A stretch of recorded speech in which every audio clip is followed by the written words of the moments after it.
Price the Lord, ஹல்லேலூயா. கிறிஸ்துவுக்குள் பிரியமானவர்களே, இந்த அருமையான காலை வேளையிலும் தேவ சமூகத்துக்கு வந்த உங்கள் ஒவ்வொருவரையும் இயேசுவின் இணையற்ற நாமத்தினாலே அன்பின் வாழ்த்துக்கள். இந்த நாளிலும் நீதிமொழிகள் 10ஆம் அதிகாரம் 30வது வசனத்தை அடியேன் வாசிக்கிறேன். நீதிமான் என்றும் அசைக்கப்படுவதில்லை, துன்மார்க்கன் பூமியில் வசிப்பதில்லை. ஆமென், ஹல்லேலூயா. பாருங்க, ரட்சிக்கப்படும் போது நம்ம ரட்சிக்கப்படுவதற்கு முன்பதாக பாவ வாழ்க்கையில் இருந்தோம். பாவத்தை ஆண்டவர் மன்னித்து பரிசுத்தமாக்கி நம்மளை நீதிமானாய் மாற்றி இந்நாள் வரைக்கும் நம்ம அழிந்து போகாதபடிக்கு பூமியில நிலைச்சிருக்கிறோம். இன்றைக்கு வரைக்கும் கர்த்தர் நமக்கு கிருபைகளை கொடுத்து நம்மை நடத்திருக்கிறார்னா இதுதான் தேவன் செய்த பெரிய அற்புதம். ஹல்லேலூயா. இந்த தெய்வம் தான் இன்றைக்கு சொல்லுகிறார், நீங்கள் ரட்சிக்கப்பட்ட நாள் முதற்கொண்டு இன்று வரைக்கும் நான் உங்களை கைவிடல, இனி வரும் நாளும் உங்களை கைவிடாதபடிக்கு உங்களை நடத்துவேன் என்று சொல்லுகிறார். ஆமென், ஹல்லேலூயா. அதுதான் இந்த வேத வசனத்தில் வாசிக்கிறோம், நீதிமான் என்றும் அசைக்கப்படுவதில்லை. ஆமென், ஹல்லேலூயா. ஸோ பழைய ஏற்பாட்டில் யோசேப்பை குறித்து வாசித்தோம் என்றால் அவருடைய வாழ்க்கையின் துவக்கத்திலிருந்து சிறு வயதா இருக்கும் பொழுதே அவனுக்கு ஏராளமான பிரச்சனைகள், சின்ன வயசுல எல்லா விதமான துன்பத்தில் அவர் தள்ளப்பட்டார். ஸோ தேவையில்லாத ஒரு குழப்பமும் தேவையில்லாத குடும்பத்தில் நடந்த எல்லா விதமான பொறாமையின் சூழ்நிலிருந்தும் கர்த்தர் அவனை தப்புவித்தார். அப்புறம் தேவையில்லாத இடங்களில் அவர் சிறைச்சாலைக்கு போக வேண்டிய ஒரு சூழ்நிலை வந்தது. அப்பொழுதும் ஆண்டவர் அங்கே தப்புவித்தார். ஆண்டவர் அங்கிருந்து ஒவ்வொரு காலகட்டத்தில் அந்த நீதிமானை ஆண்டவர் தப்புவித்து எங்கே கொண்டு வருகிறார்னா அந்த ராஜ்யத்தின் மகிமையில கொண்டு வந்து நிறுத்தினார். ஆமென், ஹல்லேலூயா. தேவன் எத்தனை பெரியவர் பாருங்க. இன்றைக்கும் இந்த பிரசங்கத்தை கேட்கிற அருமையான பிள்ளைகளே, உங்களுடைய வாழ்க்கையின் முன்பகுதியை பார்த்தோம் என்றால் எத்தனையோ பிரச்சனைகள், எத்தனையோ காரியங்கள் நீங்கள் தாண்டி இந்நாள் வரைக்கும் வந்து சேர்ந்திருக்கிறீங்க. இன்றைக்கு வரைக்கும் தேவ கிருபை உங்களை தாங்கியதே. ஆமென், ஹல்லேலூயா. பாருங்க, இன்றைக்கு ஆண்டவர் உங்களை சபையில வைத்து உங்களை வசனத்தை கேட்கும்படி தேவ வசனத்துக்குள்ளாய் வைத்து ஆண்டவர் கிருபையாய் நடத்தி இருக்கிறார். அந்த தெய்வம் இனி வரும் நாளெல்லாம் அசைக்கப்படாதபடிக்கு உங்களை உறுதியாய் நடத்துவார். இந்த பிரசங்கம் எனக்கு தான், இந்த வார்த்தை எனக்கு தான் என்று ஒவ்வொரு நாளும் வசனத்தை நீங்கள் கையில வச்சு, ஆண்டவரே நீர் என்னோடு பேசிக் கொண்டிருக்கிறேன் என்று சொல்லிக்கொண்டே இருக்கிறாயே.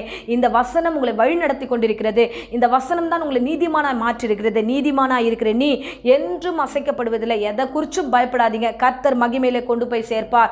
எல்லா காரியத்தையும் திட்டமாய் உங்களை நடத்த அவர் வல்லவராய் இருக்கிறார். நீதிமானுக்கு துன்பங்கள் அநேகமாய் இருந்தாலும் கர்த்தர் அவைகளிலிருந்து விடுதலையாக்குவேன் என்று வார்த்தை கொடுத்திருக்கிறார். அவர் நிச்சயமாய் விடுதலையாக்கி உங்களை ஆசீர்வாதமாய் நடத்த அவர் வல்லவராய் இருக்கிறார். ஐஸ்வர்யம் யாருக்கு வைக்கப்பட்டது என்றால், இந்த ஆசீர்வாதம் யாருக்கு வைக்கப்பட்டது என்றால் நீதிமானுக்கு என்று ஆசீர்வாதம் விதைக்கப்பட்டிருக்கிறது, நீதிமானுக்கு என்று நன்மைகள் விதைக்கப்பட்டிருக்கிறது என்று வசனம் சொல்லுகிறது. ஹல்லேலூயா. கர்த்தர் உங்களோடு இருக்கிறார். உங்களை நீதிமானாய் அழைத்தவர் அவர்தான். நீங்கள் இந்நாள் வரைக்கும் அசைக்கப்படல, இனிமேலும் அசைக்கப்பட மாட்டீர்கள். நிலைத்திருக்கிற ஆவிய கர்த்தர் உங்களுக்கு கொடுத்திருக்கிறார். யோசேப்புடைய வாழ்க்கையில எப்படி ஆண்டவர் நீதிமானாய் கடைசி வரைக்கும் பாவம் செய்யாதபடிக்கு பரிசுத்தத்தோடும் எல்லா சூழ்நிலையில உண்மையோடும் உத்தமத்தோடும் அவர் அந்த துன்பத்தின் பாதையில இருக்கும் பொழுதும் அவர் எப்படி நிலைத்து நின்னாரோ அதே போல இன்றைக்கு உங்களுடைய வாழ்க்கையில வருகிற எல்லா பிரச்சனைகளும் நீங்கள் நிலைத்திருப்பதையும் கர்த்தர் அறிகிறார். நீங்க எப்படி நிலைத்திருக்கிறீரோ அப்படியே கடைசி வரைக்கும் நீங்கள் நிலைத்திருப்பீர்கள். சோர்ந்து போகாதிருங்க. நீங்கள் அசைக்கப்படாதபடிக்கு கர்த்தர் உங்களை ஆசீர்வதித்து நடத்துவாராக. ஆகையால் நீதிமானே, நீ என்றும் அசைக்கப்படுவதில்லை. என்னுடைய வார்த்தை கேட்க ஆவலாய் காத்திருந்த அருமையான பிள்ளையே, நீ என்றும் அசைக்கப்படுவதில்லை. நீதிமானின் நம்பிக்கை மகிழ்ச்சியா இருக்கும் என்று வசனம் சொல்லுது. நீ நம்பி இந்த பிரசங்கத்தை கேட்டிருக்க, நம்பி தேவனுடைய பாதத்தில் அமர்ந்திருக்கிற, உன்னுடைய காரியம், உன்னுடைய நம்பிக்கை நிச்சயமாய் மகிழ்ச்சியா இருக்கும். எதை நம்பினாயோ அதை நிறைவேற்ற அவர் வல்லவராய் இருக்கிறார். அசைக்கப்படாதபடிக்கு கர்த்தர் உன் வலப்பக்கத்தில் உனக்கு நிழலாய் இருக்கிறார். ஆகையால் அவனை ஆசீர்வதிப்பார். ஆமென், ஹல்லேலூயா. இப்பொழுதும் அடியேன் உங்களுக்காக ஜெபிக்கிறேன். அன்பு ரட்சகா, என் பிள்ளைகளும் அடியனையும் அசைக்கப்படக்கூடாதபடிக்கு நீர் பத்திரமா எங்களை பாதுகாத்துக் கொள்கிறீர். அதுக்காக ஸ்தோத்திரம். இந்த உலகத்தின் உபத்திரவங்களுக்கும் இந்த உலகத்தில் இருக்கிற எல்லா அசுத்தங்களுக்கும் எங்களை விலக்கி இம்மட்டும் காத்தீர். அதுக்காக ஸ்தோத்திரம்.